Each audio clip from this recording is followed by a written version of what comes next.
Hello and welcome to the 7th Annual Global Summit on Kidney Disease Innovations themed the Decade of the Kidney at Midpoint, Opportunities and Barriers to Greater Innovation and Freedom from Disease and Disability. This annual event is proudly hosted by the American Association of Kidney Patients in collaboration with our allied partners at the George Washington University School of Medicine and Health Sciences. My name is Risa Simon, and I'm honored to serve as an AAKP National Ambassador, proudly representing the great state of Arizona. My personal health journey became the turning point that led me to step away from my career in dental practice management and clinical efficiency to focus on empowering fellow kidney patients within the kidney patient community. In my roles as a patient engagement consultant, author, mentor, and a 15-year and going strong pre-emptive kidney transplant recipient, quality of life is not just a goal. It's a passion that drives me every day. And thanks to AAKP, kidney patients like myself are stepping into our power and taking charge of our futures. We hold hope for greater innovation and freedom from disease and disability. We understand the lifeline in proactive education and self-advocacy, and the incredible influence we share through public advocacy. Since 2019, the Global Summit has served the global kidney community as the largest patient-led kidney disease innovation summit in the world. This year, the event marks a critical milestone for the kidney community because it's the midpoint of AAKP's Decade of the Kidney. This global innovation has been mirrored across the world by kidney advocates, medical allies, government officials, and among people of goodwill who are committed to a return of true patient-centered medicine. Throughout the first half of the Decade of the Kidney, we have raised awareness about the increasing burdens of kidney diseases worldwide among people, communities, workforces, and governments. This effort also accelerated the determination to transcend status quo treatments, including brick and mortar dialysis, to a future of kidney care that will be determined by expansions in patient consumer care choices, like targeted therapies that stop kidney disease and prevent kidney failure, greater access to donated organs and new devices, and alternatives to human organs, including artificial wearables and implantable kidneys, and xenotransplantation. We're in the golden age of kidney medicine, and we believe that time is now for patients, care providers, clinicians, researchers, innovators, industry, and government leaders to accelerate our bold actions to push forward modern diagnostics, devices, and therapeutics, and continue to remove outdated policies that block their adoption. No country is immune to the impacts of kidney disease. But the good news is every person watching has a role in shaping a future for all people who are at risk for or living with kidney disease that can offer hope, better outcomes, and greater independence and freedom from disease and disability. With that, I am honored to serve as the moderator for our session entitled Environmental and Occupational Exposures Impacting Kidney Health. Now, it's with great pleasure that I introduce and welcome back to the Global Summit our esteemed speaker, Dr. Jose Vicente Sanchez Polo, a leading voice in nephrology across Latin America and global advocate for advancing kidney health. Dr. Sanchez Polo is head of the Nephrology and Transplant Services at the Instituto Guatemalteco de Seguridad Social. He also serves as president-elect of the Latin American Society of Nephrology and Hypertension and is a board member of the Consortium for the Study of Mesoamerican Nephropathy. Mesoamerican Nephropathy. His work focuses on improving kidney care and outcomes through research, education, and regional collaboration. Dr. Sanchez Polo, welcome to the program. I turn things over to you. Hi everyone, my name is Vicente Sanchez Polo. I am nephrologist from Guatemala City, and I want to thank you for the kind invitation to RISA, to the George Washington University, and also the American Association of Kidney Patients for this kind invitation to talk about the climate change and the kidney disease. I don't have any conflict of interest for this participation, but I want to say that we are leading the battle against the kidney disease in Latin America. As you see, I am the president-elect of the Latin American Society of Nephrology and Hypertension, SLAN, and also I am part of the board member of the uh, Latin American Consortium for the study of the Mesoamerican nephropathy, which is really well related to heat stroke and the climate change in the whole Latin America. So during the next minutes, we are talking about the importance of the climate change and the kidney disease. As you see here, the kidney are really well related to the climate change. And the nephrology in this publication of Richard Johnson from Denver, they present us what the climate change is doing in the kidney.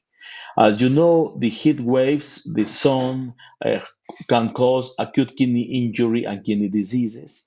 The rising temperatures that we are seeing in the whole planet also affect the kidney and induce kidney stones because they affect the mechanism of dilution and concentration of the urine. But also the climate change are really well related with infectious kidney disease like pyelonephritis, and also this is part of acute kidney injury, the use of antibiotics, the really bad hydration of the people, but also the increased air pollution are strictly directly involved in what happened in the chronic kidney disease. And we are talking about now both what's going on in the climate change association between acute kidney failure and also end-stage kidney disease because of the chronic kidney disease. This is well recognized that here in Guatemala, we have a high incidence and prevalence of subjects that are undergoing dialysis every year. And if you saw this map, this is Guatemala map, where the patients are located in the cities, in the big cities where are the industry, but also in this area near the Pacific Ocean, where are the hottest places to live here in Guatemala. So the kidney disease in my country, and this happened also in other regions of Central America, South Mexico, North Colombia, but also in India, Sri Lanka, north part of Egypt, and also the Southeast Asia, are really well related to the heat stroke. This climate change could develop a strange form of kidney disease that are not related to diabetes or hypertension. So that's what we call the epidemic and the global burn of the kidney disease in the world.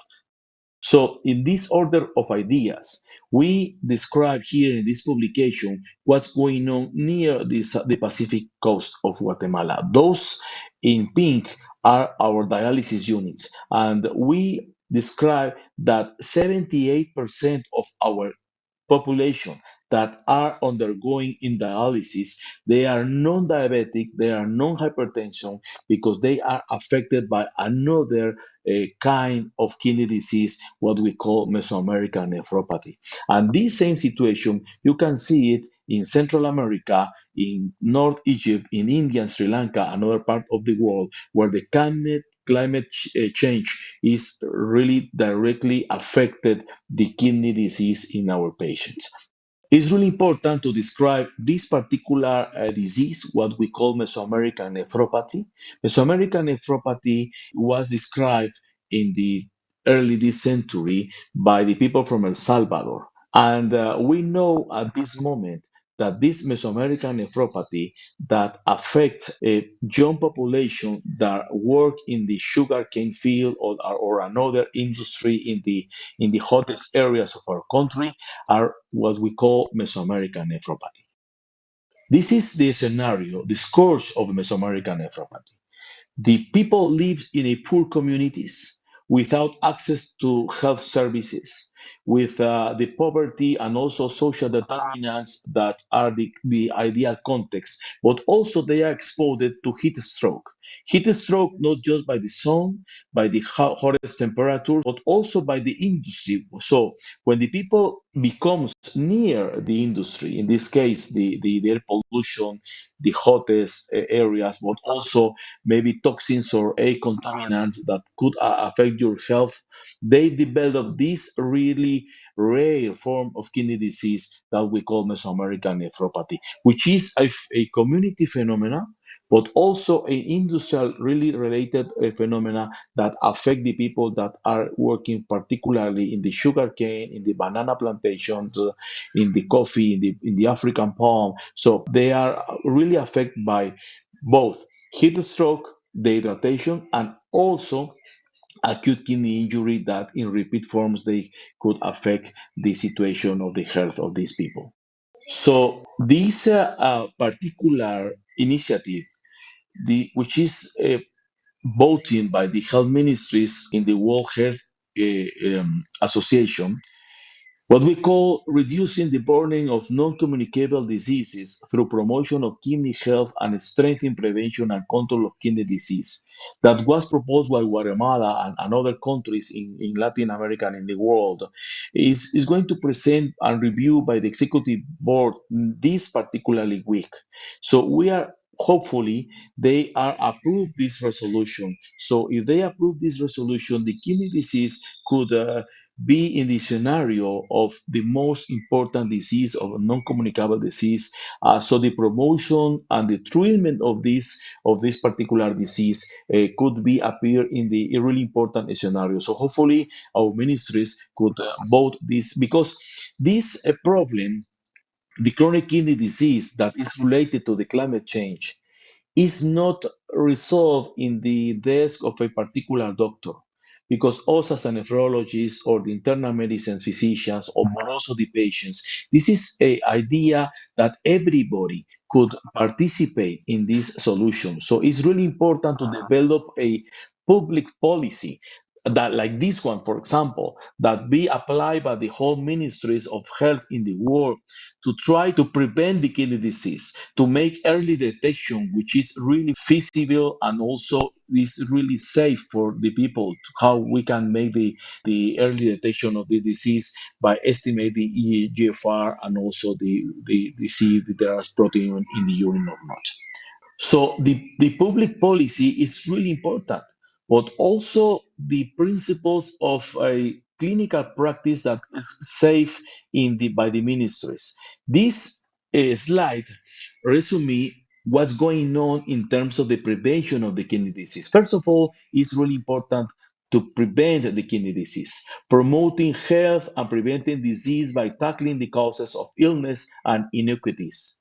Second is the patient self-care. We think it's really important to empower the patients to take a greater role in managing their own health and healthcare. The patient could be the best doctor for himself. So it's really important to the patient self-care, but also lean service delivery, streamline care systems to minimize wasteful activities, for example. Those are principles of sustainable clinical practice in all the world and also low carbon alternatives, prioritizing the treatments and technologies with a lower environmental impact.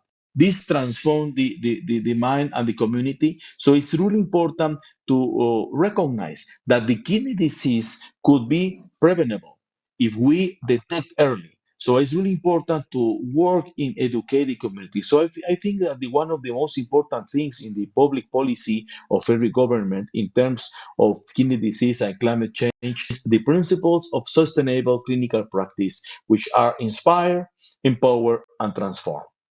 We published this particular, I invite you to read it, is in the ASN Kidney News last year. And here we talk about the Mesoamerican nephropathy. And we describe here in Mesoamerica this particularly heat stress related disease, also strenuous exercise, a very bad hydration and sustained dehydration. The people hydrate with sweet and carbonate beverage, but also the social determinants of the disease, like I told you, poverty, low birth weight, malnutrition, and other factors like toxins, infections, and genetics. In this, it's really important. Why? Because in our communities, you can hydrate better with sweet drinks like sodas, for example, instead of water of fruits or juices. And the people of our communities use sugary beverages for hydrate them, which are increased fructose metabolism, as you see here, increased renal, increased urate, inflammation, hypoxia, tubular damage, increase the oxygen demand, but also produce a really important form of kidney disease like induced anemia, increase the tubular oxygen consumption, also the potassium reabsorption, hypokalemia, the great angiogenesis, and this tubule interstitial injury could mitigate with adequate hydration. The hydration is really important for our communities in the periods of shade, of rest, the really well rehydration, and maybe also some medications. But the most important thing, like in whole kidney disease, is the early detection and the referral to the nephrologist at the time. Okay, so if we talk about a stakeholder action plan, and we try to convince the government, the physicians, the patients, the dialysis providers, to everybody, the pharmaceutical companies, and the medical device manufacturers, in three important ideas to try to develop an action plan. Is the ideas are education, the procurement infrastructure and innovation, and sustainable clinical pathway in kidney care. So, as you see in this corner, it's really important to declare the end-stage kidney disease as a dedicated field. That's why we're working with the governments, as I showed you in this plan of action that has this initiative that is really going to vote by the ministries. But also promote early diagnosis, prevention, and transplantation. It's really important to try to detect the disease, because if you detect the disease early, you can do many things for treat the patients and to try to slow and to change, the evolution of the disease. But also the prevention, give the people the opportunity to the well hydration, education, and also be safe from the effects of the hot of the heat stroke in the communities, and also offer the preemptive transplantation for our patients. Also host green nephrology conversations. It's really important to talk about the green nephrology, identify the end-stage kidney disease champions, for example, to try to identify the patients, the doctors that are doing the best job in the communities. The transition from low carbon and zero waste dialysis therapies, this is really important.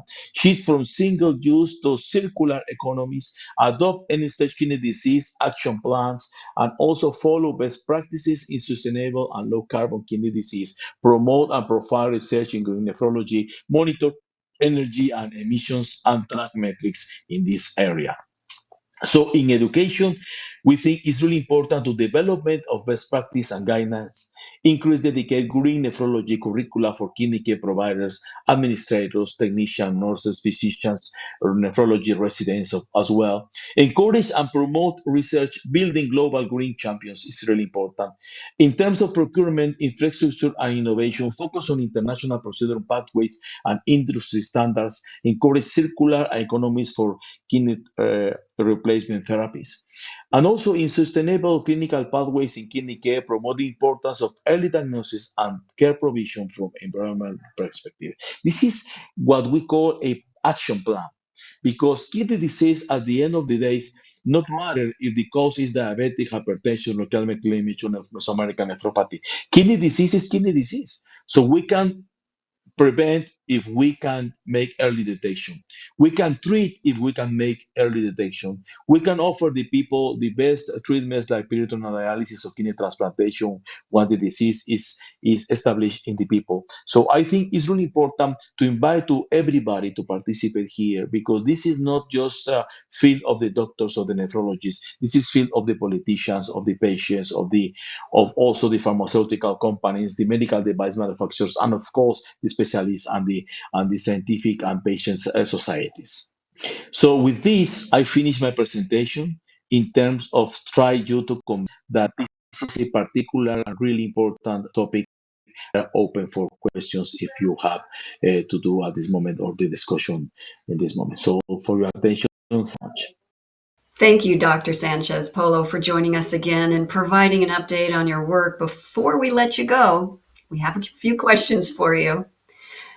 Dr. Sanchez Polo, you bring such a unique perspective as both a kidney specialist and public health expert. From your experience, how can healthcare systems in Latin America improve their efforts to protect people, especially vulnerable populations, from environmental risks that contribute to kidney disease? And what kinds of systemic or policy changes do you believe would have the greatest impact? Thank you for the question. As I told in my presentation, this is a huge problem, and that is impossible to solve in the desk of a doctor of a particular person. This problem could, the alternatives of solution could appear in a public policy, where the governments and the whole actors of this problem, like the patients, the physicians, the academical societies, the industry, pharmaceutical industry, and also the people that manufacture the devices are involved. So that's the reason our governments are trying to push this initiative that is going to vote particularly this week in Geneva, Switzerland, where the governments of the world are going to try to select the chronic kidney disease as a non-communicable and really important disease, and could make a lot of efforts in three ways: the early detection of the disease, the prevention of the chronic kidney disease, and also the access to the treatment for many patients in the world. So I think this is the moment to make some noise. This is the moment to set up the hand and say that this epidemic disease, like the chronic kidney disease, is killing people. But the good news is that the disease, instead of killing people, if you detect early and treat early, you can change the course of the disease. So it's really important to make an effort, and this is the correct moment where we maybe invite to everybody to participate: the patients, the physicians, medical students, and everybody, the governments, the politicians, because to treat the disease in the early stage of the disease is cheaper. If not, you must pay dialysis, and dialysis is so expensive. And the people that go to dialysis, they are surviving, because many of the patients die in this way that we call chronic kidney disease stages from 1 to 5. So I think it's really important your question in terms of the answer, because the answer is not just in the hands of the nephrologist. The answer is in of everybody to participate, particularly the governments, because the correct answer is to try to develop a public policy of this situation. Many farm and outdoor workers in Central America face a high and growing risk of kidney disease, often without clear causes. In your view, what types of policies or actions could most effectively help prevent this disease and protect these communities? Yes, as you see in my presentation, this particularly chronic kidney disease, Mesoamerican nephropathy, because what's described here at the beginning of the century here in Central America is a rare form of a kidney disease. Why is rare? Because the most important cause of kidney disease are diabetes or hypertension. Here in Central America, they are not diabetic, they are not hypertension. They are people that work in the communities, in the fields, they are exposed to heat stroke in the context of maybe exposed to some air pollution or maybe some toxin in the air or in the drinking water. They are exposed to a rare form of kidney disease that are affecting the people, for example, 30 to 45 years of age. This is a community situation that affect the whole community in the of poverty, low weight birth, and also lack to access to the health services in the community. So it's really important to again not just to treat one patient.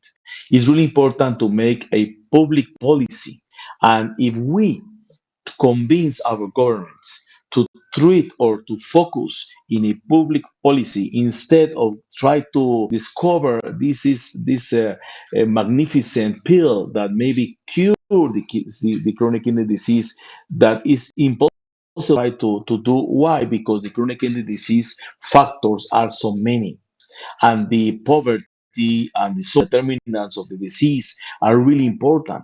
And the climate change is really important. It is a role, another big factor, but also the bad hydration, the diabetes, the hypertension, our children don't make exercise. So the style of lifestyle changes are important. So as I told you, yes, they are a different and particularly and rare form of kidney disease here in Central America, but also every day we know cases from Africa, from Southeast Asia, from North Egypt, from Sri Lanka, from the India. So we think it's really important to try to develop some lifestyle changes in the people. If you work in this forest community as a sugarcane worker, try to rest. In 1 hour of you, 15 minutes you can rest. Really try to well hydrate yourself and also be in the shade. This maneuver demonstrate that could prevent the kidney disease. It's a safe maneuver. You try to convert this maneuver in a public policy instead of just do an individual effort. You can do more if just suggest or empower the people as a patient. So I think is feasible to kidney disease, to prevent the kidney disease is cheaper and is feasible to all of our governments and the society. And finally, Dr. Sanchez Polo, as we reach the halfway point of the decade of the kidney, how can patients, especially those affected by harmful work and environmental conditions, help make sure that research leads to real change, like safer workplaces, better access to care, and smarter policies in the region? Yes, of course, as I told you, this is the answer of this problem is a public policy. But I think the role of the patient societies is really important in try to empower the people to try to make early detection. In nephrology, the early detection is effectiveness. For example, if you want to see with another specialty your heart or your you if you want to know how they are working, you go to many expensive exams. But in nephrology, no. With a blood sample to try to determine the creatinine and the urine sample to establish this if you have protein in the urine or not. Both exams are so cheaper, less than $2 or $3. You can detect early who is in risk to develop kidney disease. So if our patient societies try to go to the communities and try to convince our in the communities to do both urine sample and creatinine in the serum. You can establish if the patient is in risk of not to develop kidney disease. So this is really important. This is easy. This is safe. Permission of anybody. This is not invasive. We don't use medication. It's not expensive. It's cheaper and feasible to make the early detection. So the one important thing is to try to make early detection of the disease. The second, once you uh, establish that this patient is in risk, you can follow up and you send it to the nephrology center. Send to the nephrology who takes care of this already diseased patient. No? And third, give him the treatment. If she or he lost the kidney function, you can do preemptive transplantation, which is another option of treatment of the CKD, of the chronic kidney disease, because dialysis or hemodialysis don't cure nothing, filter the blood. The only thing that cure the disease is the transplantation, and the best transplantation is the preemptive. If you know that you are sick of kidney disease, the best is to try to find a donor, and this donor can give you, and your quality of life in the future is like you have two kidneys. So I think this the approach of the disease begins with the early detection, the prevention of the disease, and also the access to the treatment. And that is in working with Latin American Society of Nephrology to try to convince our governments to make national kidney health that try to use the media, the patients, and the whole actors to participate and invite them in this particular disease, because the good news is if you detect early the disease, you can do many things for treating patients. This is my final message for you.